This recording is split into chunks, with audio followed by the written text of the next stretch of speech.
You're listening to The Real Short Box, a comic book podcast made for geeks by geeks.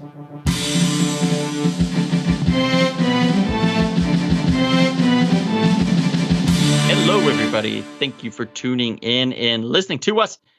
Ladies and gentlemen, boys and girls, we are The Real Short Box.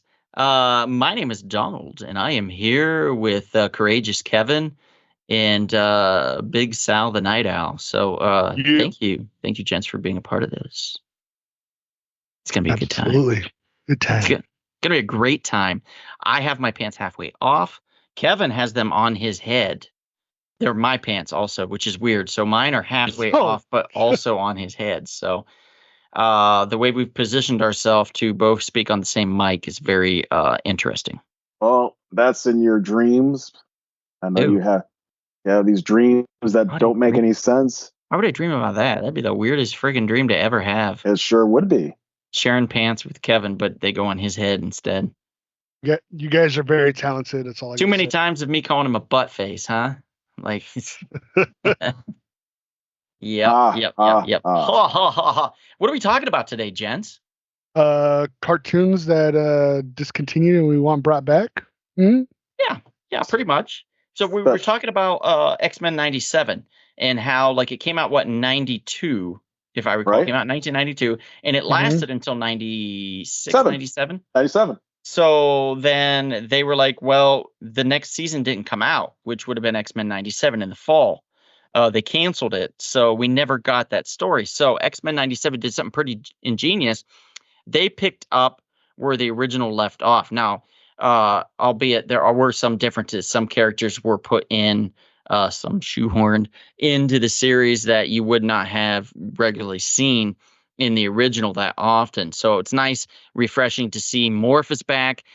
We've got Bishop and Sunspot and Gambit's there, all the greats, Jean Grey, Scott Summers, Wolverine, Beast. But instead of Professor Xavier leading them, Xavier had to leave, if you recall, at the end of 97. And so Magneto is now put in charge of these students, and it does not bode well for the X-Men or for civilization.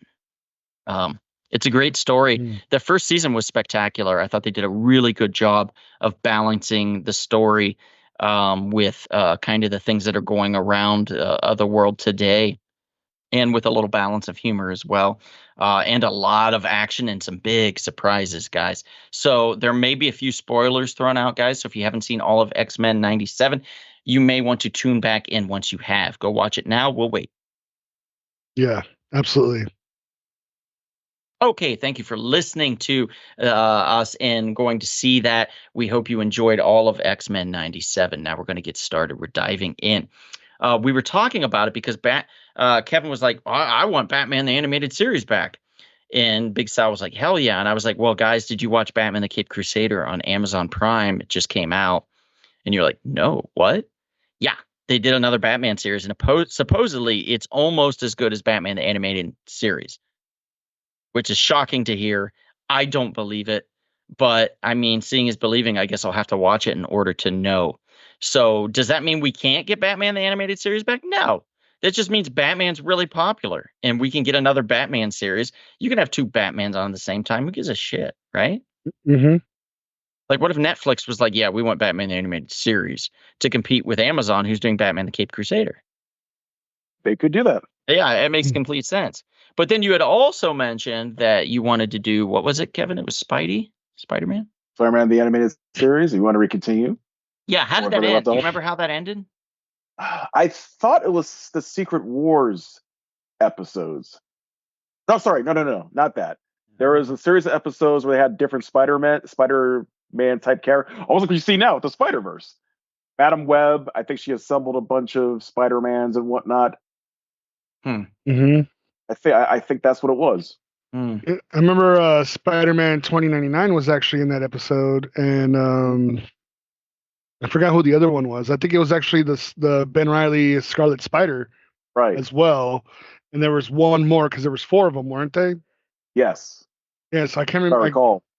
I just can't remember who that fourth one was. But if I was to guarantee if that was coming out right now, they would have probably put Miles Morales in there. And Spider-Gwen, Yeah, for sure.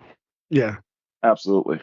The one thing I will say that what I really liked about Batman's animated series was how dark it was, from like the villains that he was fighting. And then not only that, you get the backstory for each villain, like from Clayface, how he wanted to stay young forever and he had that freak accident. As an actor, yeah. Yeah. And then, then they had the ventriloquist. Well, like there's so many villains that we got in the animated series that I wish we could see in the big screen, live Yeah. action.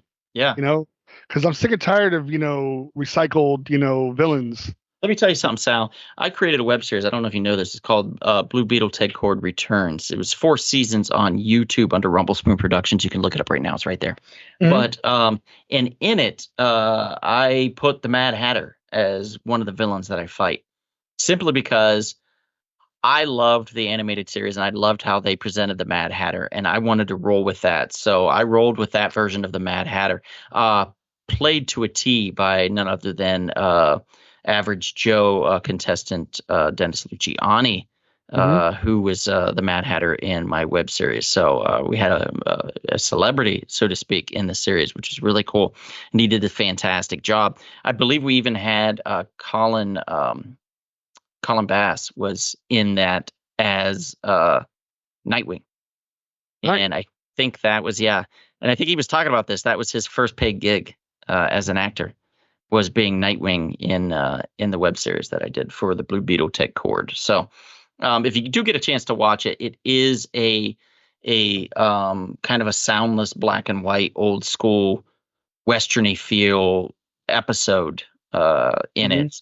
So it's really fun. It was really, really funly done. I really had a lot of fun in filming that one, directing that one, and writing that one as well, co-writing it with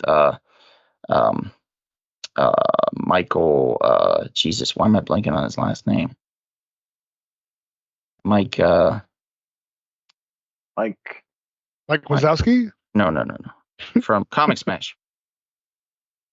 Oh, yes. Yeah. Mike, come here a second. Good Lord. Right? It's been so long. It's been a minute since we thought of his last name. That's for sure. Let me ask you something. So you know how like Jim Carrey played the Riddler, right? Yeah. Do you think he would have been a better Mad Hatter? Because he had like that wacky, Robin Williams should have been the Riddler.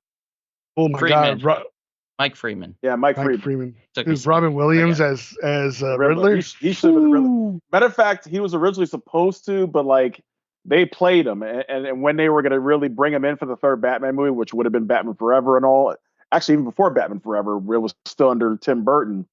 They were going to do it, but then Jim Carrey blew up, and they just went with Jim Carrey.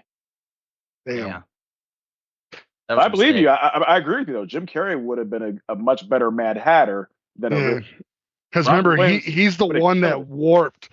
Mad, like a lot of people like underestimate Mad Hatter because he's the one that actually warped Batman's brain with no drugs. It was like that playing card because he was like heavily influenced with the Alice in Wonderland theme. Mm-hmm. And that's like I said, like that would be awesome. But I will check that series that you did. Like I'm really excited to see that. Yeah, it's a lot of fun. And that's part of season 4. And season 4 had our largest budget. So we were able to do some things in season 4 that we weren't able to do in season 1 and 2 for sure. Season 3, we were pretty on par. So season 3 is a lot of fun as well. So season 3 and season 4 are probably our best seasons. Season 2 also is a blast though, because that introduces black licorice to the world, which Kevin played that character. So we did unleash black licorice into the world, which was a lot of fun. Licorice. I think you had fun playing it, and I think it was fun watching you play that character. Yeah, so it was fun. And it's funny. Grape flavor? No, that was not. Come on now. It was a total accident because that was the one time I cosplayed at Comic-Con right before the year before we incorporated the character. Mm-hmm. And you know who really liked it? Well, actually, a few people. Remember, I went to that one little secret signing that I got into. Oh yeah. It was a movie that didn't do very well called The Immortals. Yeah. And in that secret signing, there was Henry Cavill. Just as he got announced to be Superman, he was there.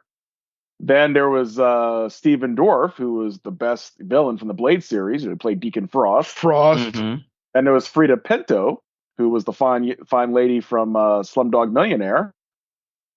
And they liked my costume. As a matter of fact, Henry Cavill was really liking my costume. Like, yeah, what's the name of your character? I told him Black Licorice. He started cracking up, like, oh man, that's awesome. He's like, yeah, you're like the only one we've seen who's dressed in a costume.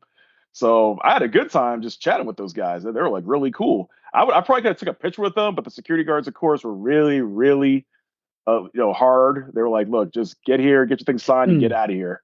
Yeah. They're very strict. That's why I was so upset. I would have been happy to get a picture, especially with Henry Cavill before he was like, that would be your avatar for life on like Instagram and shit. I still have that signed poster though with all their signatures. That's the good news. I still got the signatures though. That movie Immortals was amazing. What do you mean that movie failed? It bombed. You kidding me? That did not do well. I liked it. It came out right around Thanksgiving of 2011. Unfortunately, it bombed at the box office. You know what? I don't even think I watched it. It's good. I like it. It got a lot of bad reviews for whatever reason, but I don't know, man. You know, sometimes the critics, when they want to pounce on something and hate on something, they just do it, and it works. I will say, hated it. I will say, Mickey Rourke. I didn't like, how he played that character of what was his name? King Hyperion. Yeah, he played King Hyperion. Yeah. And Luke Evans played Zeus. Yeah, Luke Evans was Zeus. Oof. And okay, yeah, there we go. Starting to see what happened. What's wrong? The actors. Yeah, with the actors. Yeah. Yeah. I just felt like some of the actors were just misplaced, Yeah, that does seem like some miscasting for sure in some of those parts. That's the funny thing too. Mickey Rourke he was the only one who wasn't at the signing. I think that's around the time that Iron Man 2 came out, like the year before, and he was having his issues with Hollywood again. And again, so he didn't show up for the signing because I actually wanted to meet him too and get his autograph. But it is what it is. He was, like I said, like he wasn't really a good King Hyperion, especially like that church scene. He's like, you will feel the wrath of the gods for if you desecrate this holy place. And he puts the father on his knees and he starts pouring oil all over him. He's like, pray for your God. Pray for him to come save you. As I prayed for him to save my wife from a disease and my son. And yet he did not hear me or come for my aid. And then he sets the priest on fire. And I'm like, this is some horrible writing right here. But overall, I enjoyed the movie because of like the action and how it was shot. Kind of reminded me of a little bit like a Temu version of 300. Maybe the direction, not the story so much you enjoyed. Yeah. Okay, that makes sense. Yeah. Oh, so we talked about Batman, the animated series. We talked about X-Men. We talked about Spider-Man, the animated series. So we're still going with that, like, I would say, like 90s Fox Kids lineup. I'd like to see The Tick. I'd like to see another season of The Tick. I love The Tick. Oh my God. Did you like the live action TV show? Every version. Yes. I like the animated version. I like the Patrick Warburton version and Steven, I'm going to say, I can't remember his last name now. The guy that played The Tick, he does the voice for Joe in Family Guy, right? The guy in the wheelchair? The first live action Tick. Yeah. Patrick Warburton did. Yeah. Oh my God. I love him. Yeah. He's great. And apparently he's a really nice guy too. Oh, and he played Putty in Seinfeld also. So he's gotten around. He's been done a lot over the years. Rules of Engagement, I believe he was in like 5 seasons of that, which was a CBS series that somehow never got canceled. And like that, he did that one with David Spade, if I recall. So he's been around a long time. He was in what's that movie that everybody loves? It's The Emperor's New Groove. Every woman in the world loves that movie, and I still can't figure out why, but they do. Emperor's New Groove. It's all right. Can't figure it out. But I'd like to see The Tick. Your friend, Sal, what's your friend's name? Oh, Kim. What did she mention? She mentioned something, and we thought, wow, that's throwing it out there. But that's also Fox Kids, right? Was it Fox? No, that was Eat the Cat. Oh, I think it was Cartoon Network. Yeah, I think you're right. I think it was Cartoon Network, and that is Courage, the Cowardly Dog. Yeah, Courage the Cowardly Dog. I remember that there was like an episode where an alien spaceship came down, and of course, Courage was scared. Hidden Atlas are tried. my favorite part is like how he wants to warn the humans that he lives with. He's like, like he's just freaking out, and it's like almost every emotion is going through his body until it's too late, you know. And it was just too funny. Yeah, Courage was a lot of fun. Yeah. I could definitely see it coming back and people enjoying the hell out of it because it is a good, fun series, and it's just nice to have stuff like that on, you know, and still be relevant and still entertaining. So I could see that easily coming back. But another one that you guys had talked about was it was a Netflix series and it only lasted one season. I enjoyed the hell out of it, and I wish we'd have gotten more of that. But you're talking about the animated version. Mhm. Cowboy Bebop. Yeah. Cowboy Bebop. Yeah, if you saw the animated version, you would see why there's no other season coming back for the live action. It just the actors they chose, they did not fit the characters that we saw in the animated series, especially the voice actor for Spike and It's a guy from American Pie, you know, who used the term MILF, and also Harold and Kumar. Brendan Choi, I want to say. Right? Not Brendan Choi. It's not Brendan Choi. Who was it? Give me a second. Mark Choi? Yeah, Brendan something. I don't know. Anyway, yeah, Cowboy Bebop was a fun cartoon, for fun animation, and I could definitely see it's hugely popular. It's huge. John Cho. That's it. Cho. Thank you, John Cho. Thank you so much. Good Lord. But yeah, I mean, that's a fun series, and I could definitely see them making more of that. And another one that I would like to see would be Exo Squad. In Exo Squad, I could only find at 6:30 in the morning on some like random station. I think it was channel 43 back when I lived in Ohio, and they had it on at like 6:30 in the morning. So I'd get up at 6:30 in the morning in order to catch the bus at like 7:15.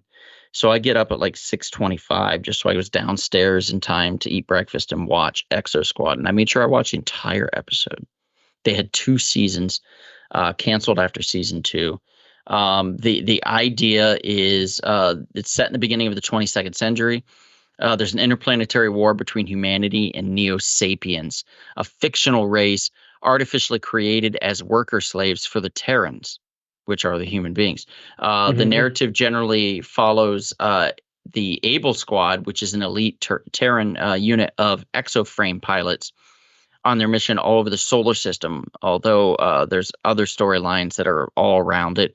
Series ran for 2 seasons in syndication from 93 to 94. The reruns later aired on the USA Network. Voice-wise, I don't know that you would know too many of these actors.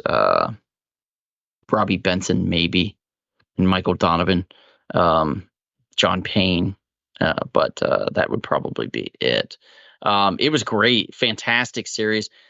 First aired in September of 1993, and last aired in November of 94. So season 2 first aired in September of 94 and canceled in November of 94. So I was 9 years old.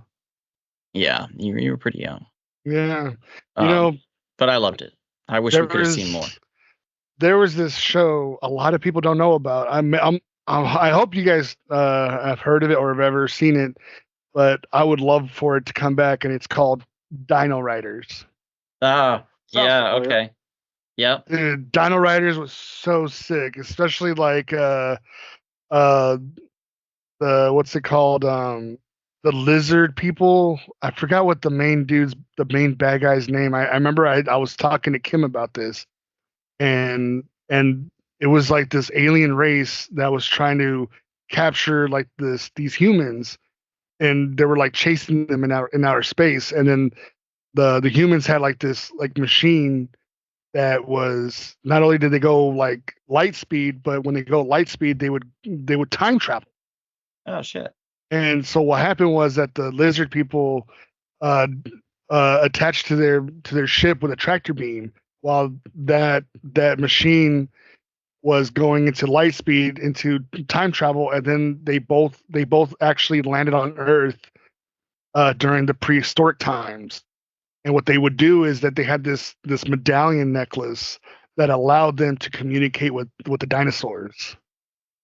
Ooh. Yeah, it was such an. I feel like that animated series was ahead of its time, because I don't know how far they went into it, but it was awesome. Like the voice acting, the bad guys, because the main bad guy was like, he's like, I must quest. I have to capture the T-Rex in order to get Questar. And all they and all they wanted was to steal their technology. That's all they ever wanted, was to steal the human technology. Pieces And it was- shit. Yeah, and it was just it's a badass show, Kevin. If you never heard of it, you should look it up. And the way that the intro to it, it's like a penciled in kid animation, and he's at a museum, and then all of a sudden, like this red light is like flashing, and he walks towards where the red light is coming, and you see a Triceratops and a T-Rex fossilized, and they're fighting in front of him, and then it morphs into the intro to the show where it's like dinosaurs are fighting each other. It's really sick, Kevin, and you need to check it out. All right, I'll be- check it out. That would be like the one thing I would love to see, not only come back as an anime, but something sick as like a live action movie.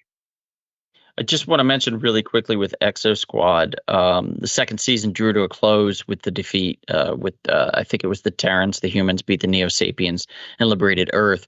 But there's a cliffhanger because they suggested that there was a new alien race that appears, and that the Terrans and the Neo Sapiens would have to team up. They'd be forced to ally with each other. So that was going to create a complication and an interesting story plot that was going to be, entertained in season 3, but that just sadly did not happen. But another series I felt that was before its time, besides you're talking about the Dino Riders, me with the Exo Squad, I feel like Reboot was definitely before its time. It came out in 94 also, September 10th of 1994. It's about Bob, a guardian from the supercomputer, helped by his friends Dot, Enzo, and a dog Frisket. They defend the digital city of Mainframe from evil computer viruses that seek to dominate the city and infect the entire net. It was one of the first, if not the first, computer animated series, and you could definitely tell it was, very early. It's 94. Come on. But it's fantastic. You can watch it for free on Tubi, by the way, if you want to check that out. That is available on Tubi, and you can watch Reboot. So if you like the premise of it and you want to give it a go, it's worth it. I think it's fun. It's Tony Jay plays the main villain of Megabyte, and if anybody knows Tony Jay did Shere Khan, I believe, for the animated series of was it Tailspin, Kevin? Oh yeah, Tailspin. Yeah. But a fantastic actor and a fantastic voice actor. Tony Jay, he was phenomenal and old school. He was born in 1933 in London, England. They actually had a PlayStation game for that show, Donald. Oh, really? For Reboot, yeah. I'll be damned. I did not know that. That's cool. Yeah, and it looked just like the animated show. It was they kept it the same. Oh, sick. Yeah. Very clever. Very clever. I love that. Absolutely. I love that. Was there anything else you guys wanted to mention? Any other? I know we talked briefly about Superman, the animated series, but we have My Adventures of Superman, so I feel like we're pretty good with that. So we're okay on Superman for now. Maybe Silverhawks? Silverhawks. I could see another Beetlejuice series popping up. That would be fun. Ooh. Beetlejuice would be good. Adventures of Beetlejuice with Lydia, and the sandworms and whatnot. I think that could be a good one. Bring back Beast Wars. Transformers Beast Wars. A lot of people have mentioned that. Yeah. We're getting that animated Transformers movie that's coming out here in the fall, I believe. Transformers 1, yeah. Yeah, that's coming out. And I don't know how I feel about that one. It looks We were once brothers. Yeah, it looks rather kiddish, but we'll see. Hopefully it's fun and entertaining nonetheless. But I want to ask the people in the out there in the podcast land that are listening, what would you want to bring back? Do you agree with our choices? Is there something else that you would want to bring back? And if so, what is that and why? we'd love to hear from you. Reach out to us on Instagram. You can reach out to us on Spotify. You can reach out to us on Apple Podcasts. You can leave a message there.